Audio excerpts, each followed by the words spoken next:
Hello student, मैं हूं कमर azo input से। आज का हमारा टॉपिक है energy from biomass and geothermal energy. हम नॉन कन्वेंशनल एनर्जी के जो सोर्सेज हैं उनको स्टडी कर रहे थे और पिछले जो प्रीवियस टॉपिक्स हैं उनमें हमने डिफरेंट जो है नॉन कन्वेंशनल एनर्जी के जो सोर्सेज है वो देखे थे। उनमें एनर्जी फ्रॉम वेव्स था, एनर्जी फ्रॉम टाइडल था और सोलर एनर्जी थी। आज हम नेक्स्ट देखेंगे कि बायोमास और जियोथर्मल को हम कैसे एनर्जी के तौर पर यूज कर सकते हैं। सबसे पहले हम देखते हैं एनर्जी फ्रॉम बायोमास। बायोमास क्या है कि लिविंग जो ऑर्गेनिज्म है उनका जो वेस्ट मटेरियल होता है हम उन्हें बायोमास कहते हैं। फॉर एग्जांपल कि हमारे पास जो ट्रीज हैं उनके आप ये कह लें कि पत्ते हैं, उनकी जो भी उनका वेस्ट होता है वो हो गया, प्लांट्स हो गए छोटे, क्रॉप्स का जो रेजिड्यू है, जो हम फसलें वगैरह हैं जो हमारे पास है, जो भी हमारे पास फसल होती है उसका जो रेजिड्यू है, जो बाकियात जो हमारे पास बच जाती है, वो हमारा सारा का सारा हमारे पास क्या होता है, बायोमास होता है। इसको हम एनर्जी प्रोड्यूस करने के लिए यूज कर सकते हैं। अब वो कैसे करेंगे कि हम इस जो बायोमास है इसको कन्वर्ट करेंगे किसी भी फ्यूल में। इसको फ्यूल में कन्वर्ट करने के हमारे पास दो तरीके होते हैं। या तो हम इसको डायरेक्ट कंबस्टन के तरीके से इसको फ्यूल में कन्वर्ट कर लें, या हम इसकी फर्मेंटेशन करें। जब इसकी डायरेक्ट कंबस्टन करेंगे तो हम ये करेंगे कि जो सोलर वेस्ट होगा उसको हम बर्न करेंगे in the presence of oxygen. या हम ये कह लें कि हमारे पास जो भी बायोमास होगा हम उसको बर्न करेंगे in the presence of oxygen. Means कि हम उसको खुली हवा में क्या करेंगे, जलाएंगे या कंबस्टन करेंगे उसकी।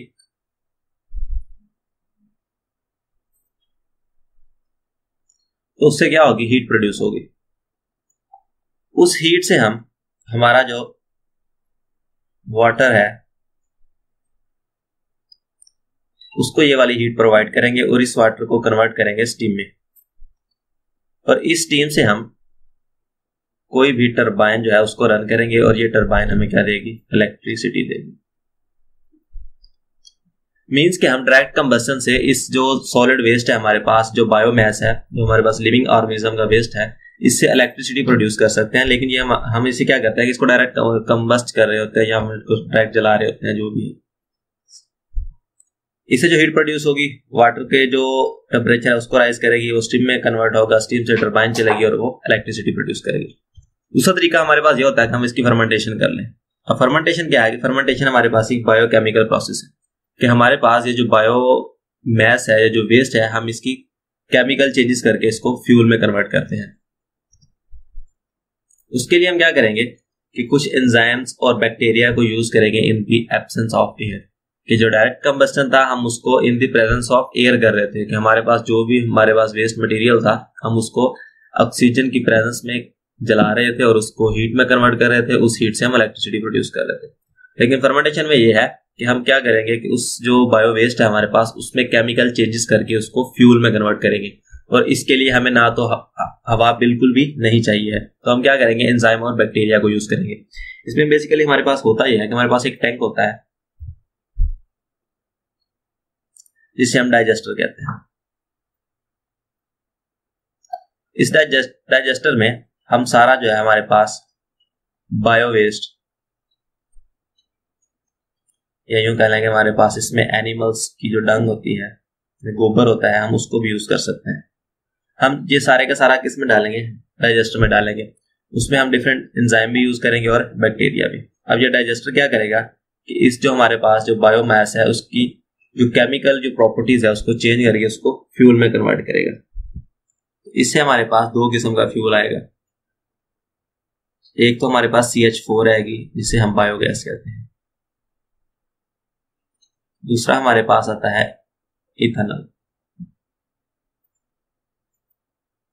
जो कि गैसोलीन को रिप्लेस करता है। गैसोलीन हमारे पास पेट्रोल है। मींस कि हम इस जो हमारे पास बायोमास है इसकी फर्मेंटेशन करके इसको जो गैसोलीन है इसकी रिप्लेसमेंट के तौर पर भी यूज कर सकते हैं। बहुत से जो कंट्रीज हैं वो इस इथेनॉल को पेट्रोल के जो रिप्लेसमेंट है उसके तौर पर यूज कर रहे हैं और इसका जो है वो इफेक्ट है, या यूं कह लें कि ये जो पेट्रोल है या दूसरी भी हमारे पास कन्वेंशन एनर्जी सोर्सेज हैं उनकी रिप्लेसमेंट में ये यूज करते हैं। और जब हम इस बायोमास को इस सारे फर्मेंटेशन से इस बायोफ्यूल में, इनको हम बायोफ्यूल्स कहते हैं। कि जब हम बायोमास को बायोफ्यूल में कन्वर्ट कर लेंगे तो उस वेस्ट का भी हमारे पास कुछ वेस्ट बच जाता है। उस वेस्ट को हम एज अ फर्टिलाइजर यूज करते हैं। मीन्स कि अगर हमारे पास बायोमास है तो हम उसको कंप्लीटली यूटिलाइज कर सकते हैं। पहले हम उसकी बायोफ्यूल में फर्मेंटेशन करेंगे, बायोफ्यूल लेंगे उससे, और जो उसका वेस्ट मटेरियल बचेगा हम उसको एज अ फर्टिलाइजर भी यूज कर सकते हैं। तो ये था कि हम बायोमास को जो हमारे पास जो उसको कैसे कन्वर्ट करते हैं बायोफ्यूल्स में। दूसरे नंबर पे हमारे पास है geothermal energy. Geo mean earth and therm mean heat. Mean के हमारे पास अर्थ की जो हीट है वो हमारे पास जियोथर्मल होती है। ये हीट कहां से आती है? ये हीट आती है इंटीरियर ऑफ द अर्थ, जमीन की अंदर वाली जो कोर है उससे हमारे पास हीट आ रही है।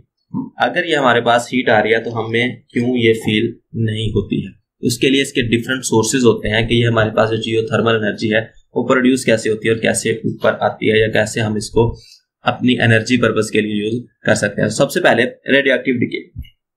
हमें पता है कि जो जमीन है ये बहुत से एलिमेंट्स से मिलकर बनी है।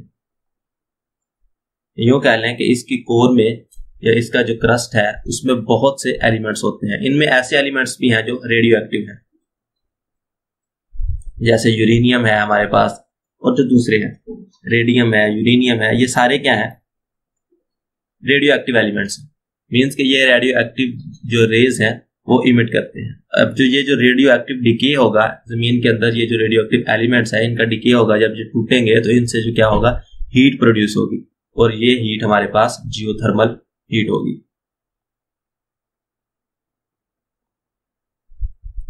और इस हीट को हम अपने पर्पस के लिए यूज करेंगे। दूसरे नंबर में हमारे पास होता है रेजिडुअल हीट ऑफ अर्थ। अब रेजिडुअल हीट ऑफ अर्थ क्या है?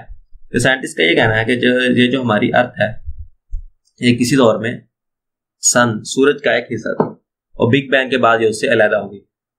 लेकिन जब ये उससे अलहदा हुई तो इसकी जो कोर थी, जमीन की जो कोर है, उसमें बहुत सारी जो हीट है वो अभी भी है, जो कि उसमें मुसलसल जो है, कंटिन्यूअस जो है वो प्रोड्यूस हो भी रही है और इमिट भी हो रही है। अब होता क्या है कि हमारे पास जमीन की जो लेयर है इसके नीचे रॉक्स होते हैं। हम इन्हें मोल्टन रॉक्स भी कहते हैं, जो कि जमीन के सरफेस से जस्ट 10 किलोमीटर नीचे होती हैं। अब ये जो मोल्टन रॉक्स हैं इनके नीचे ये जो अर्थ की कोर है इसमें हीट होती है। ये इस हीट को ट्रांसफर करती हैं अपर जो है क्रस्ट में। तो रेजिडुअल हीट ऑफ अर्थ जो है ये कहा कि सूरज, ये जो हमारी अर्थ है ये सूरज का एक पार्ट थी, जब उससे अलहदा हुई तो इसमें जो हीट है वो स्टोर हो गई। अब वो हीट ऊपर कैसे आती है कि जमीन की जो ऊपर वाली लेयर है इसके नीचे रॉक्स होती हैं जिन्हें हम मोल्टन रॉक्स कहते हैं, और इनकी जो लेंथ है वो जस्ट 10 किलोमीटर होती है। तो 10 किलोमीटर के नीचे जमीन का जो कोर है वो बहुत ज्यादा हाई टेम्परेचर पे होता है। तो ये टेम्परेचर, ये मोल्टन रॉक्स इस टेम्परेचर को ऊपर वाले जो लेयर है उस तक पहुंचाती है। अब ये रॉक्स हर जगह पर भी नहीं होती हैं, इसलिए हमें कुछ थोड़ी सी जगहों पर ये जो जमीन की जो अर्थ की रेजिडुअल हीट है वो मिलती है। तीसरे नंबर पर होता है कंप्रेशन ऑफ मटेरियल। जमीन के नीचे जो मटेरियल है जब वो कंप्रेस होते हैं तो उससे फ्रिक्शन प्रोड्यूस होती है, और इस फ्रिक्शन से हीट जनरेट होती है, जो कि हमारे पास जियोथर्मल हीट कहते हैं जिसे। तो ये डिफरेंट सोर्सेस थे कि रेडियो एक्टिव डिके से भी हमारे पास जो जियोथर्मल हीट प्रोड्यूस होती है। रेजिडुअल हीट ऑफ अर्थ, जमीन की अपनी जो हीट है वो भी है हमारे पास।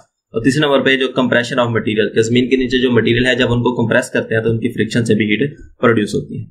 अब ये आता है कि हमारे पास कि ये जो तीन हमारे पास सोर्सेज हैं ये तो हीट जनरेट कर रहे हैं, हम इनसे जो एनर्जी है उनको कैसे ले सकते हैं, या इस हीट को हम एनर्जी प्रोडक्शन में कैसे लेके जा सकते हैं।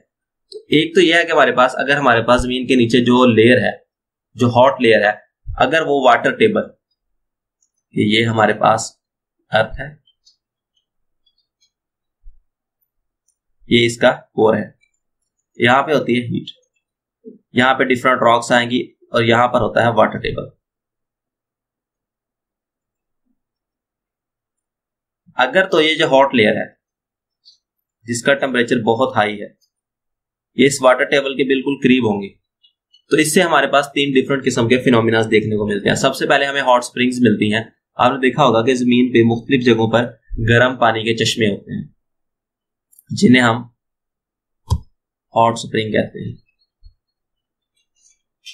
अब ये होता क्या है कि ये जो वाटर टेबल है इसके बिल्कुल नीचे हमारे पास ये जो जमीन की कोर है उसकी जो लेयर्स हैं उनका जो टेम्परेचर है वो बहुत हाई होता है, हाई टेम्परेचर पे होती है। तो इससे जो वाटर टेबल है, ये जो वाटर सोर्स है, इसका जो पानी है ये गर्म हो जाता है। दूसरे नंबर पे हमारे पास स्टीम वेंट, कि अगर ये जो जमीन के नीचे ये जो कोर है इसका टेम्परेचर बहुत हाई है तो ये क्या होगा, ऊपर ये जो वाटर टेबल है इसका टेम्परेचर बहुत हाई कर देगा, जिससे ये वाटर जो है गर्म होने की बजाय स्टीम में कन्वर्ट होना शुरू हो जाएगा। अब इसको भी हम यूज कर सकते हैं और इस स्टीम को भी हम टरबाइन के लिए यूज कर सकते हैं। इस स्टीम के आगे अगर हम कोई भी टरबाइन लगा दें तो वो टरबाइन क्या करेगी, हमें इलेक्ट्रिसिटी जनरेट कर देगी। तीसरे नंबर पे हमारे पास होता है गीजर्स। अब गीजर्स क्या है कि अगर हमारे पास ये जो वाटर का जो सोर्स है, जो वाटर टेबल है, ये किसी ऐसे एरिया में हो जहां पे वोल्केनिक एक्टिविटी बहुत हो, volcanic activity, volcanic activity means कि आतिशफिशा, कि हमारे पास जमीन के नीचे जो है ये वाली जो लेयर होगी इसमें क्या हो, वोल्केनिक हो या यहाँ पर कोई लावा वगैरह हो, तो इससे क्या होगा कि ऊपर वाला ये जो वाटर है इसका टेम्परेचर बहुत ज्यादा हाई हो जाएगा और ये एक एक्सप्लोजन के साथ बाहर निकलेगा। इसमें हमारे पास स्टीम भी होगी और हॉट वाटर भी होगा, लेकिन जहां पर टेम्परेचर बहुत ज्यादा हाई है तो ये एक्सप्लोजन के साथ क्या होगा, बाहर निकलेगा। तो हम इसको भी टरबाइन लगा के यूज कर सकते हैं इलेक्ट्रिसिटी के लिए। तो ये तीन डिफरेंट हमारे पास फिनोमिना है कि अगर हमारा जो वाटर टेबल है वो हॉट लेयर के बिल्कुल करीब हो तो हमारे पास तीन किस्म के फिनोमिना आते हैं। अगर उसका जो टेम्परेचर है नीचे जो हॉट लेयर है उसका कम हो तो हमें हॉट स्प्रिंग्स देखने को मिलते हैं। अगर उसका टेम्परेचर थोड़ा सा ज्यादा हो तो हमें स्टीम वेंट मिलते हैं। अगर उसका जो टेम्परेचर है वो बहुत ज्यादा हाई हो और उसके नीचे जो लावा हो तो हमें गीजर्स मिलते हैं। अब इन तीनों को हम इलेक्ट्रिसिटी के लिए यूज कर सकते हैं, लेकिन ये वाइडली यूज नहीं होते हैं क्योंकि जमीन के नीचे जो लेयर्स हैं इनका एक खास प्रेशर होता है और अगर हम इनको मुसलसल यूटिलाइज करेंगे तो नीचे जो प्रेशर है वो कम ज्यादा होना शुरू हो जाएगा और ये जो सारा फिनोमेना है ये कोलैप्स कर जाएगा। तीसरा अगर हमारे पास ये होता है कि अगर जो हॉट लेयर है वो उसके वाटर टेबल के बिल्कुल करीब ना हो बल्कि वो थोड़ा सा नीचे हो तो हम उससे इलेक्ट्रिसिटी कैसे जनरेट कर सकते हैं। तो हम उसके लिए कुएं खोदते हैं और उसमें पानी को क्या करते हैं, इंजेक्ट करते हैं कि हम यहाँ से ठंडा पानी जो है उसको इंजेक्ट करेंगे। ये हमारे पास हॉट लेयर है जिसका टेम्परेचर बहुत ज्यादा हाई है, तो हम एक वेल खोदेंगे, कुआं खोदेंगे और इसको पानी को यहाँ से इंजेक्ट करेंगे और यहाँ पर एक वाटर टेबल खुद ही से बना देंगे। अब यहाँ पर जो हाई टेम्परेचर है ये इस वाटर जो है उसका टेम्परेचर को भी ज्यादा कर देगा और यहाँ से हम हॉट वाटर को लेंगे। यहाँ पे हमारे पास स्टीम आएगी, इस स्टीम से हम टरबाइन को रन करेंगे और यहाँ से इलेक्ट्रिसिटी प्रोड्यूस होगी। और ये जो स्टीम हमारे पास आ रही है हम इसको दोबारा एक कूलिंग टावर में डालेंगे, इसको दोबारा कूल करके इसको पानी में कन्वर्ट करके उसको दोबारा इंजेक्ट कर देंगे। तो ये सारा फिनोमेना इस तरह से चलता रहता है। ये तब होगा जब हमारे पास ये जो हॉट लेयर है वो करीब ना हो। तो इसके लिए क्या करेंगे, हम खुद से एक जो पानी का जो इंजेक्ट करेंगे और उसको जो है वो गर्म करेंगे। तो ये था आज का हमारा टॉपिक। इस टॉपिक के लिए क्वेश्चन होगा तो आप कमेंट सेक्शन में पूछेंगे या आप विजिट करेंगे एजेंट को।